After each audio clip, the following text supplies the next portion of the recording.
everybody. Welcome back to another episode of the By Word Show. So glad you're here. Greetings from me and my cat, who you can see if you're watching the video of this.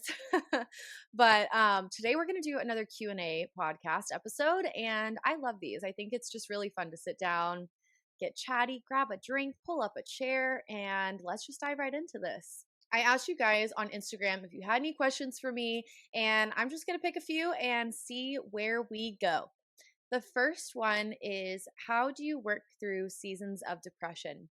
I thought this was a really great question because I've shared my story quite a bit on the podcast. You know that I have struggled with depression and mental health all throughout my life. And if you want a deeper dive on this, I write about this primarily in my book, Waking Up, Living Open. It's all about my story with depression and anxiety and eating disorders and suicidal thoughts, and just how I started my process, I would say, of overcoming and healing from all of that. But it's not something I feel like I've mastered for sure. I actually have struggled with mental health in the past year. And I would say, in a different way than I ever have before. As you guys know, I had several miscarriages last year, and it really, my faith took a hit, and we'll get more into that.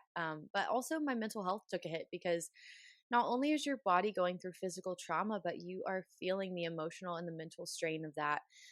Because a miscarriage is hard enough on its own. I mean, any struggle, physically, mentally, spiritually, emotionally, any struggle is hard enough on its own, right? But I'm also a wife and a mom. Like, I have a toddler who needs me. And so it's not like I could really slow down and just lay in bed all day the way I wanted to. I still had to show up every day for my family. And, I was working an office job last year, and it was just hard. But it got to a point for me where I was talking to my counselor, this is number one, I would say, is just meeting with a counselor, meeting with a therapist, or somebody that you trust who can walk you through that.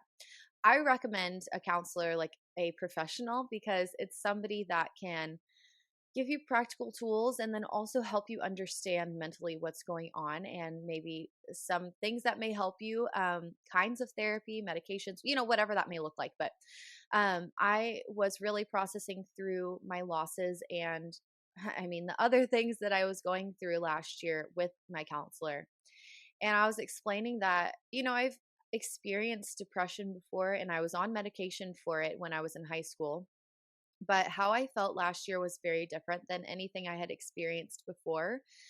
And what I mean by that is, when I was experiencing depression in high school, it was very deep and dark and sad and overwhelming. And I hated myself. I hated my life. That was the space that I was in. And it just felt like sad and hopeless. Now, last year, it took me a long time to realize that I was struggling with maybe some more serious mental health problems, because it didn't feel like sadness. It just felt like a total lack of motivation. Like, I felt like I had nothing to get out of bed for. I felt like nothing was getting better, that I had no hope, like no future.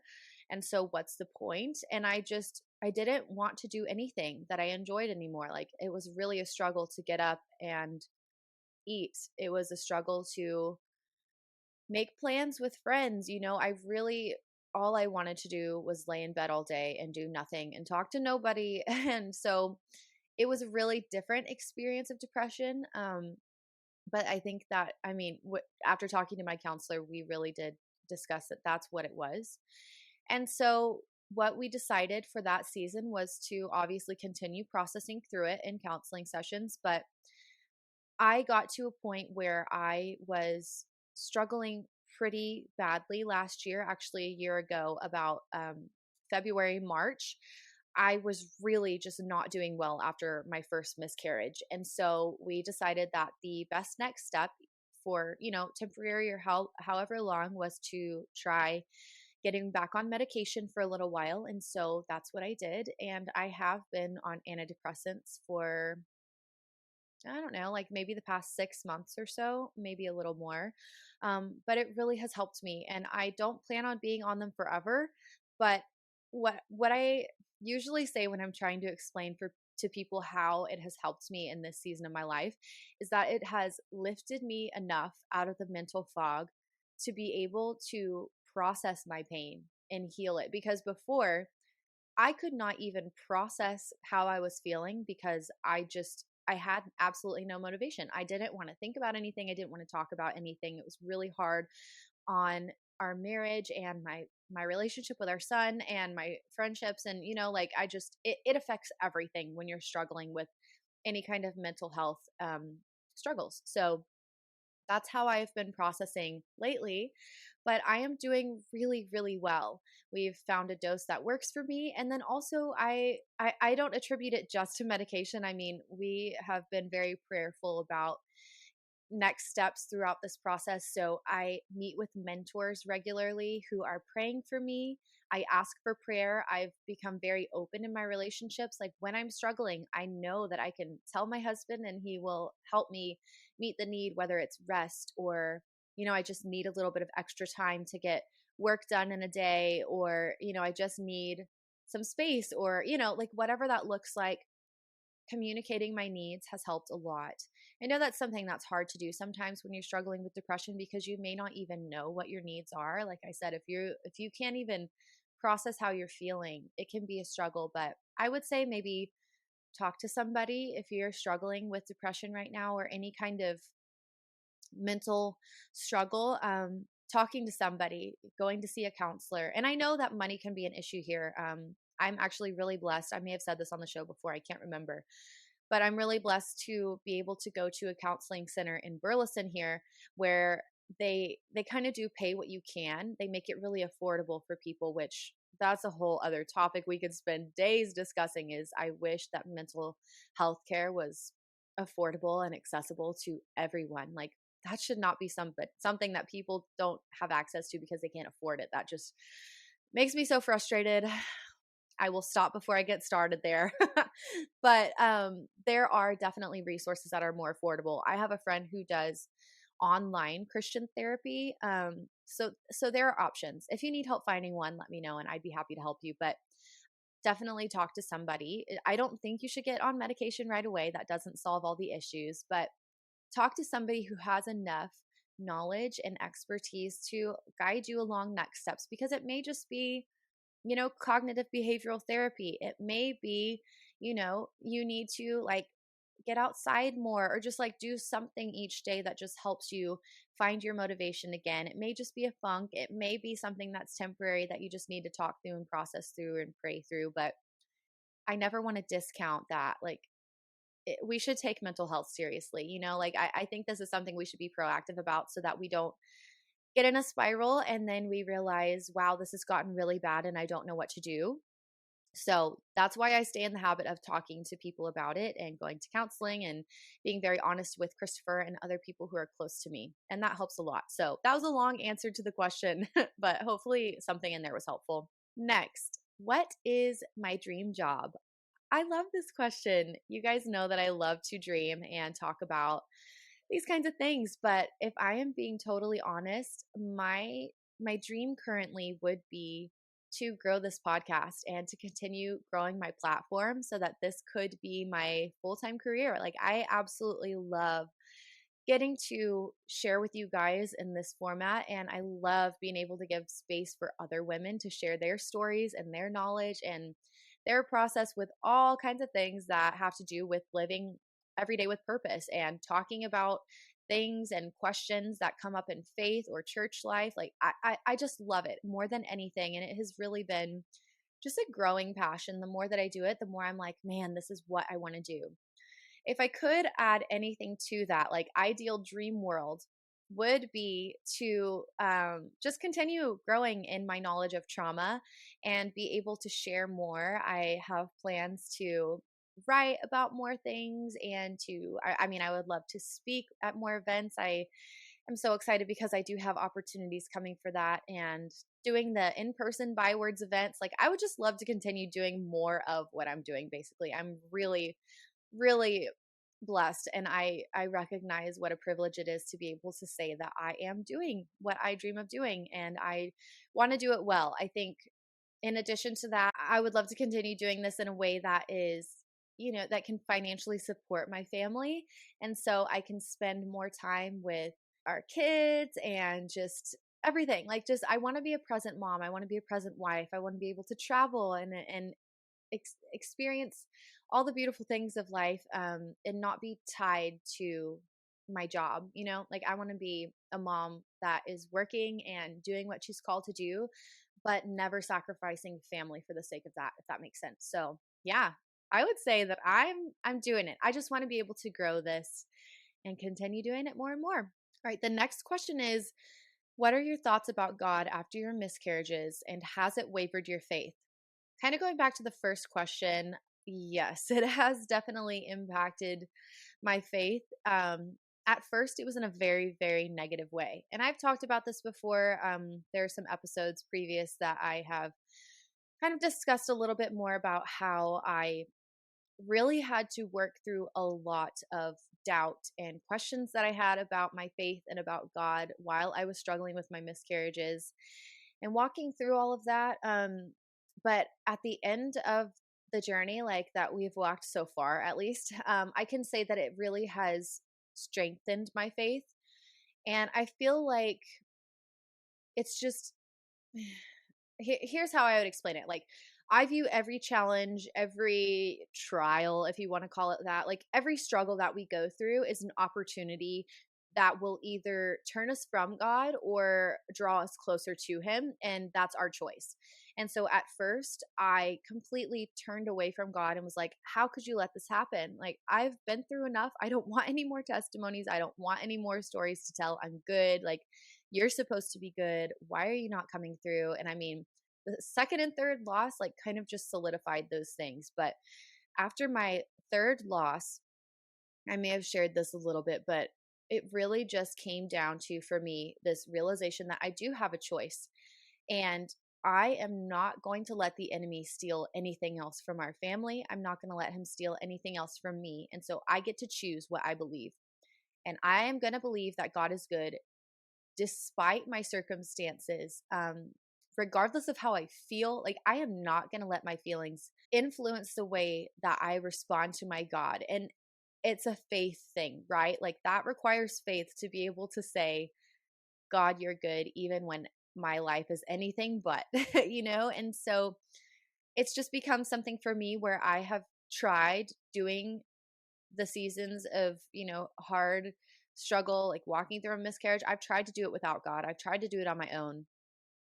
And it's just a big old mess. Like, there's no hope in that at all. And that's kind of what led to my experience with depression, is like, I did not want to pray during that time. Are you kidding me? Like, the last thing I wanted to do was like crack open my Bible and like praise God for His goodness. But after several months of just being really angry with God, if I'm being honest, I just realized I don't want this life. Like, I would much rather struggle with God and have questions to wrestle through with Him than struggle without God and just feel resentful and angry and bitter for the rest of my life. Like, that to me was just not worth it. And the big difference for me here that has changed my faith entirely is that I have hope with God, regardless of what my life looks like or how I feel. And without God, I don't have anything to hold on to. Like, there's no hope for me outside of Him that I have found. And so really, I think that's been the biggest transformation of my faith.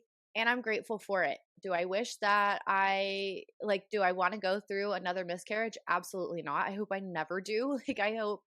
I wish nobody ever had to. But I have made the choice to let it be something that draws me closer to God rather than away from Him. And same with Christopher. Like, every challenge as well affects your marriage. It affects everything. And so you have to let it be something that draws you closer to the people in your life and to the Lord. And that is how I have made it through. Like, that's all I can say is like, thank God that He never left, because I cannot imagine where I would be today if I hadn't decided just to take one step back to Him. Next question. What is your favorite thing about podcasting? What a fun question. I have not really talked too much about my podcasting experience besides my journey of just deciding to start it and then finally starting. But I absolutely love podcasting. It is, I think, besides writing, it's my favorite thing I have ever done because it's so special. I mean, I could go on and on about this, and I have a lot of people who ask me questions about podcasting now. And so, if you want an episode that's just about podcasting, let me know. I think that'd be a really fun one to do because I really have become so passionate about it. But there are a few things that I absolutely love about podcasting that I think are so special and unique to this kind of platform. Number one, there is no algorithm with podcasts. The people who want to listen to my show will see the new episodes every single time. And that is a beautiful thing. I love that so much because I have fought an uphill battle with Instagram for a very long time. And like 5% of my followers may see what I post on a regular basis.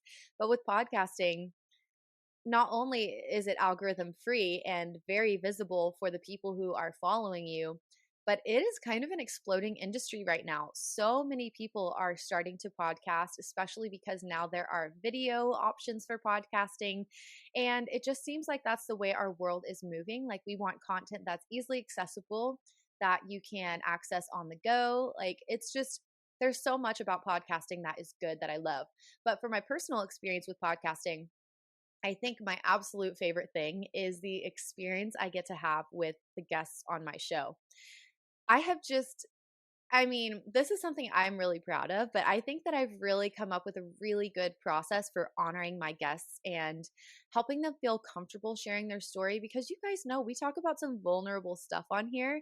And these people who are coming to share with you on my podcast, they are like willing to show up. And honestly, like most of the time, we're total strangers. Like, I'm meeting a lot of my guests for the first time when we are recording our podcast interviews, but it has been so sweet that podcasting has helped me make new connections and create new friendships and just learn from so many other women, as well as giving them a space and a platform to share what they know and share their story. And that has been such a special thing. Like, I love it more and more. It's so funny. Every time I sit down to record an interview, I'm like, that was the best one ever. This is the best episode we've ever done. And then I have another interview and I'm like, that was the best one ever. Like, it just gets better and better every time. And it's so much fun. I literally could go on and on about podcasting. So let me know if you want more of that.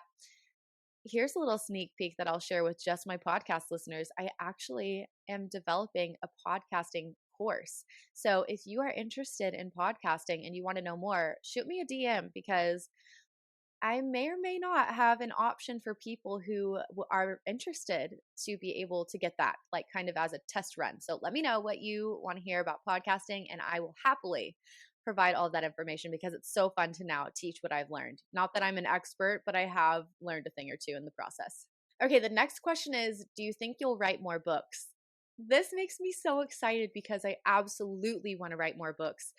I've actually been working on one for a very long time. And when I say working on, I really just mean like I have a gigantic list of notes in my phone, like on the notes app, of things that come to mind, like as I'm listening to podcasts or sermons, or if I'm reading something. I've just like built this huge store of information of things that I want to write about in this book that I'm working on. And I'm really hoping that it will come out next year. Y'all, it's a very different season writing as a parent to a toddler. But I am, like I said, with my dream job situation, I am pursuing doing the podcast more. And a big goal of mine is to continue to let it grow so that I do have more freedom and time to focus on writing again.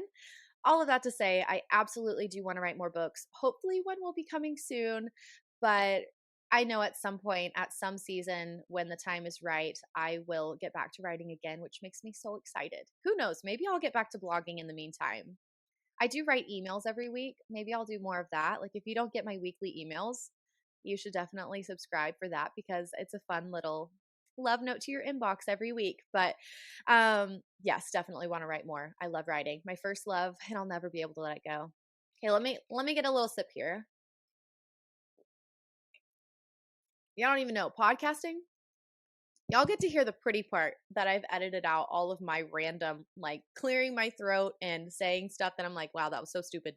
Um, but you just like, you talk a lot on these things. So anyway, y'all are just getting the unfiltered version today.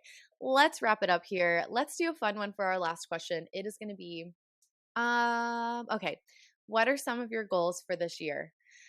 This is so fun to talk about. Kind of, we're almost mid-year. And so I, I started this year with a lot of really good intentions and goals. And, like I did my vision workshops at the beginning of this year, which is so much fun.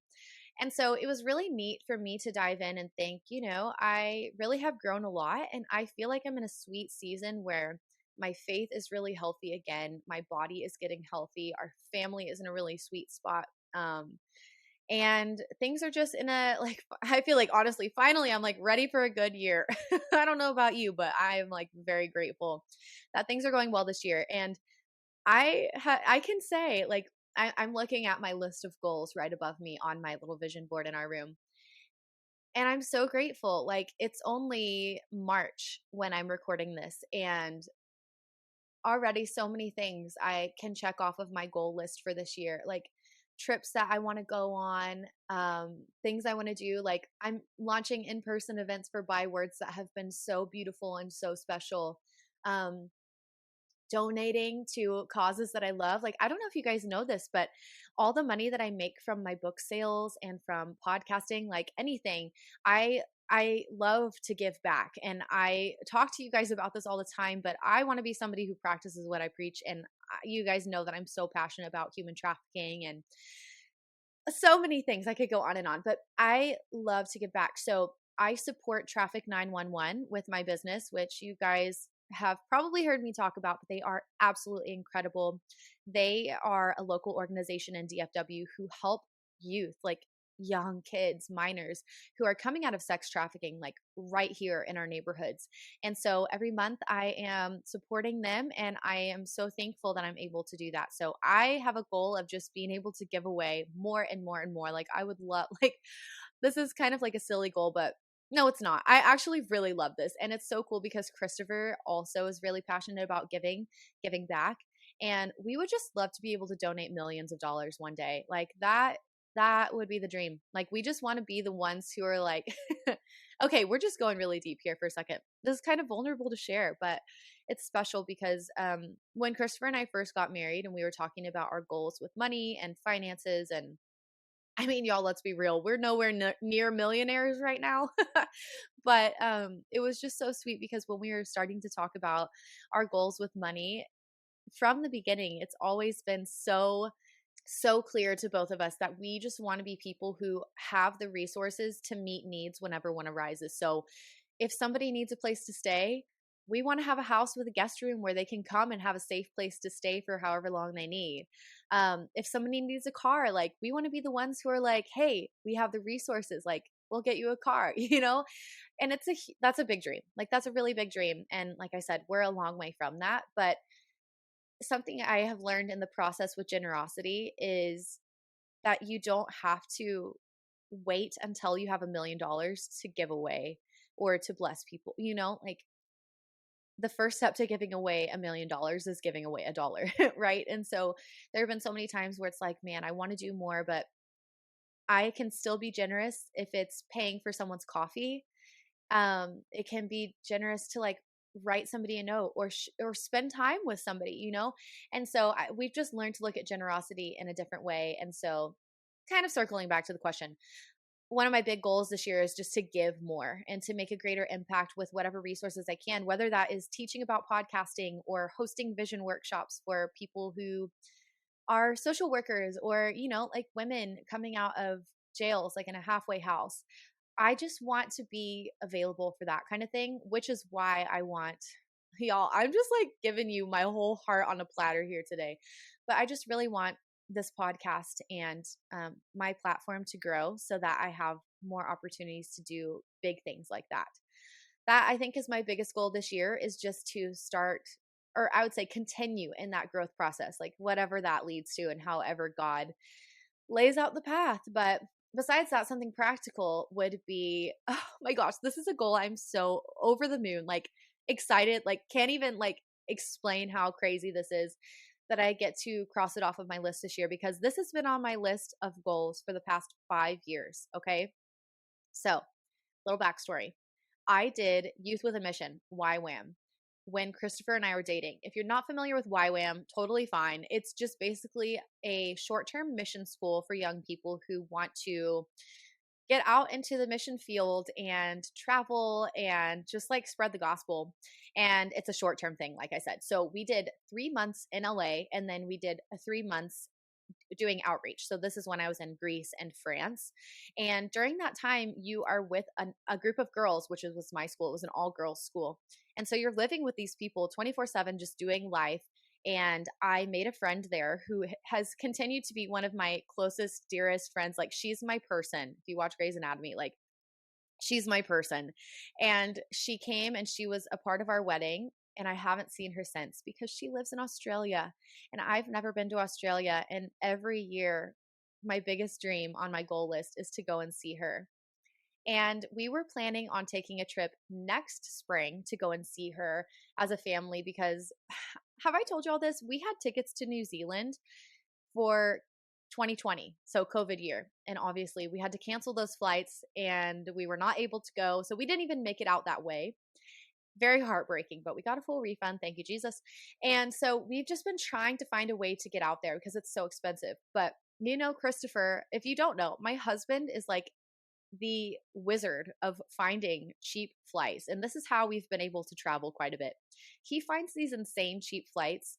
And he actually found one recently for Australia round trip that was like unheard of cheap. And so he was like, hey, what do you think about going to Australia? And I was like, yeah, I'd love to. I'd love to. Like, I literally tell you every day, I would love to go to Australia and see my friend. Like, this is my dream. And he was like, well, what do you think about going in April? And I was like, wait a minute. Are you being for real right now? Like, I'm about to pass out. Are you being serious? And he totally was. And so he is literally the best husband ever. Like, he bought me a ticket for a trip to go see my friend by myself. Like, this man is staying home with our toddler and working, like, to allow me to go on this trip to see my friend. And I am just like, I literally cried when he told me that. Like, I couldn't believe it. So I would say that is the goal that I'm most excited to check off of my list this year, besides maybe one other one that I will tell you guys about soon. But yeah, like, we're just trucking along this year. A couple of other random things that might be fun are I really want to mentor somebody. I've never like full on actually mentored somebody, but I have been mentored regularly like for the past several years, and I just love it. I think it's such a special relationship to pour into somebody that way. And I'm at a point now where I'm like, okay, I think I would love to commit to being that for somebody. So I'm praying about that, but I think that would be really cool. My reading goal for this year is 60 books. Y'all, I read over 100 last year, but I nearly killed myself trying to complete that at the end. So this year we're taking it easy, especially because I've been in school and just, like, not feeling great physically, working through a whole bunch of stuff. But my goal is 60 this year. So I think we can do it. I'm doing good so far. And now that I have some travel coming up, I'm sure I'll have a lot of plane time where I can knock out some books on my Kindle. I'm literally so excited. I could cry again right here with you. But anyway, those are some of my goals. We're getting kind of off topic here. I should probably just wrap it up because I feel like we're in just like full on coffee date mode where I could just continue spilling my guts to you, but I don't know if that'd be beneficial or if you'd want to sit here and listen to that. So let me just close it up right now.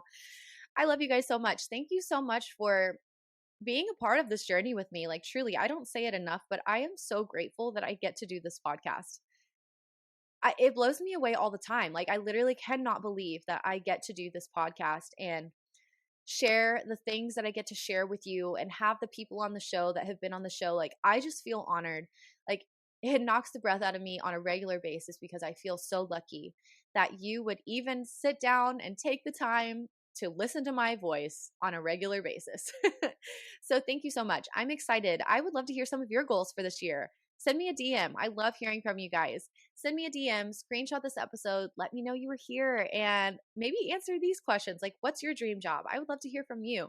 So send me a DM. Let's be friends. I will see you guys soon. I love you. Have a great weekend, and I will talk to you next time. Thank you so much for taking time out of your day to tune into another episode of the Byword Show. I love having you here, and I'm so thankful for your support. Don't forget to share a screenshot of this episode to let me know you were here. I can't wait to talk again soon, but in the meantime, be sure to come hang out with me on Instagram, and remember, I am cheering you on.